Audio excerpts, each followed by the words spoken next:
क्या आपने कभी अपनी जिंदगी में कामयाबी हासिल की और गैर मुतवक्के तौर पर बदल गया?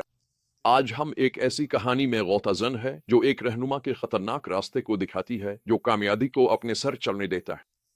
हम एक समूल 14:47 से 15:35 का मुताला कर रहे हैं। बादशाह साउल बदकिस्मती से खुदा के फजल से महरूम हो जाता है।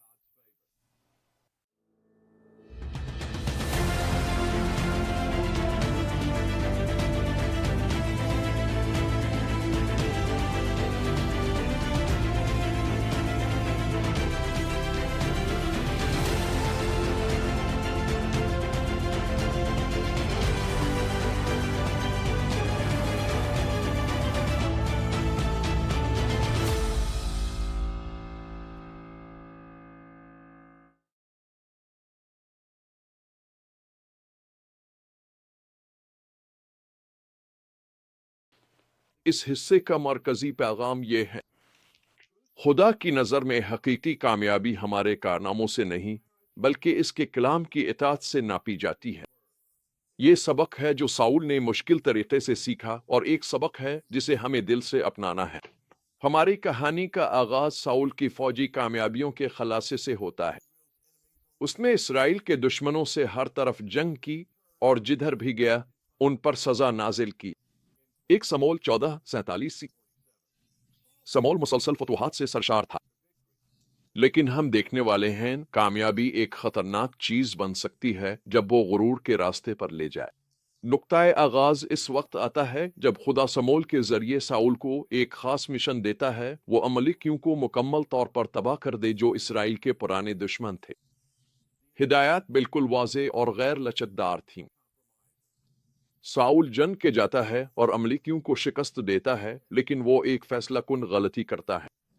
खुदा के हुक्म के मुताबिक सब कुछ मुकम्मल तौर पर तबाह करने के बजाय साउल और उसकी फौज ने अमलेकी बादशाह इगाज को और भेड़ बकरियों, गायों, मोटे बिच्छड़ों और भेड़ के बच्चों में से जो कुछ अच्छा था इससे बचा लिया। वो उन चीजों को मुकम्मल तौर पर तबाह करने के लिए तैयार न थे, लेकिन जो कुछ हकीर और कमजोर था इससे उन्होंने मुकम्मल तौर पर तबाह कर दिया। एक समूल 15:9। ये जुज़वी फरमाबरदारी एक ऐसे दिल को जाहिर करती है जो गुरूर और खुद एतमादी में मुब्तला हो चुका है। साउल अब वो खाकसार इंसान नहीं रहा जो बादशाह मुंतखब होने पर सामान के पीछे छप गया था।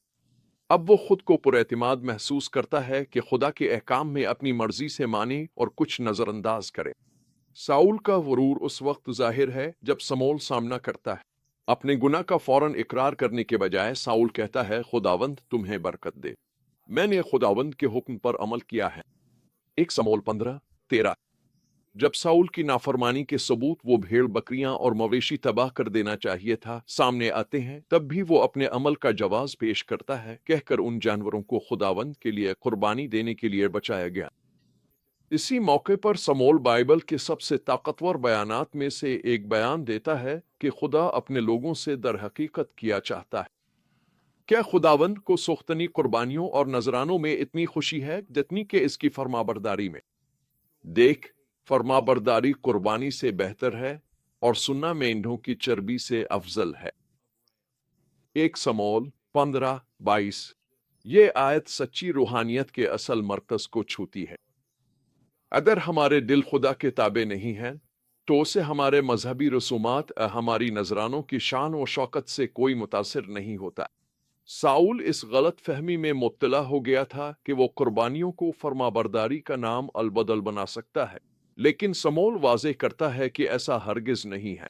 साउल की नाफरमानी के नताइज निहायत संगीन है।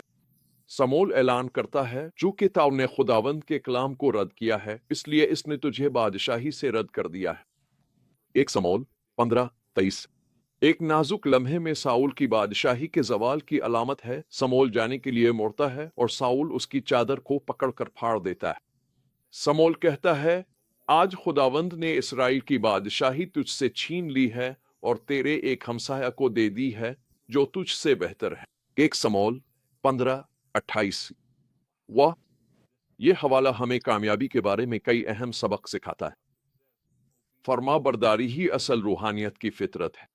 सबसे पहले खबरदार करती है कि कामयाबी को सर पर सवार होने देना खतरनाक हो सकता है। समूल की फौजी फतूहात ने इसे इस मकाम पर पहुंचा दिया जहां वो खुदा के अहकामात पर सवाल उठाने लगा। ये हमें ये भी याद दिलाता है कि जुज़वी फरमाबरदारी भी नाफरमानी ही होती है। समूल ने खुदा के कुछ अहकामात की पैरवी की, लेकिन सबकी नहीं। खुदा की नज़र में ये बगावत के बराबर था। तीसरी बात हम देखते हैं, मजहबी अमाल को असल फरमाबरदारी के बदले में पेश करना बेसूद है। समूल ने सोचा कि वो कुर्बानियां देकर अपनी नाफरमानी की तलाफी कर सकता है। समूल वाजे करता है कि ये वो चीज नहीं जो खुदा चाहता है। आखिरकार हमें मुसलसल नाफरमानी के संगीन नताइज की याद दहानी कराई जाती है। समूल के अमाल ने इससे इसकी सारी बादशाही और खुदा के साथ इसका रिश्ता छीन लिया। तो हम आज अपनी जिंदगियों में इन सच्चाइयों को कैसे लागू कर सकते हैं? कामयाबी के वक्त खास तौर पर अपने दिल को गुरूर से बचा कर रखो। याद रखो कि हर अच्छी चीज खुदा की तरफ से आती है। फिर दिल को मुकम्मल तैयार करो, मुकम्मल तौर पर खुदा के कलाम की फरमाबरदारी के लिए, न कि अपनी मर्जी से कुछ हिस्से चुनने के लिए। और सिर्फ मजहबी रसूमात के बजाय मुश्किल फरमाबरदारी पर तवज्जो दो। तुम्हारे रोजमर्रा की फरमाबरदारी में दिलचस्पी रखता है तुम्हारे बड़े बड़े मुजाहिरों। जब तुमसे कोताही हो जाए तो ईमानदारी से इकरार करो। अपनी नाफरमानी को जवाज देने और छुपाने ना करो। लो, कामयाबी एक दो धारी तलवार हो सकती है। यह हमें बड़ी कामयाबियों तक पहुंचा सकती है, लेकिन अगर हम होशियार ना हो तो यह खुदा पर इन्हिसार से दूर भी कर सकती है। आखिर में मैं तुम्हें चैलेंज देता हूं कि अपने दिल का जायजा लो। जिंदगी में पहलू जहां कामयाबी गुरूर लाई, क्या किसी हिस्से में फरमाबरदारी के बदले मजहबी सरगर्मियां तरजीह? याद रखो कि सादा फरमाबरदारी सबसे बड़ी कुर्बानी से ज्यादा कीमती है। अपनी नजर में खुद को छोटा समझो और खुदा के सामने अपनी फरमाबरदारी में बड़े बनो। और कभी ना भूलो कि हकीकी कामयाबी मुकम्मल तौर पर खुदा की फरमाबरदारी में है।